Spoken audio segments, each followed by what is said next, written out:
I do so. Your right hand on taas. Yeah. I do solemnly swear under oath that I, Ernesto Docusin, married former municipal agriculturist of Mando Fortich, Bukidnon, and a member of Alpha Sigma Phi Philippines since 1959.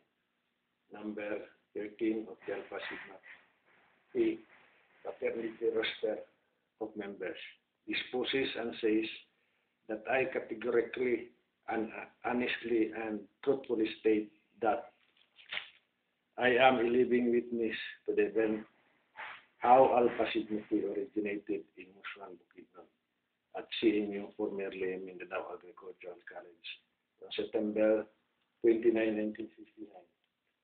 That I, a member of the first batch, first degree comprising of 36 members, witnessed how the said fraternity was formed by Brad Thomas R. Gabara, number 15 of Alpha Sigma Phi fraternity roster, of members as instrumental in the formation of Alpha Sigma Phi Philippines.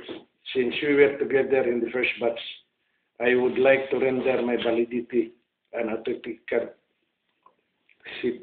that Brad Thomas Gabara is a founding father of Alpha Sigma Phi, with the able support, guidance, and motivation of Ramon Del Carmen, our advisor.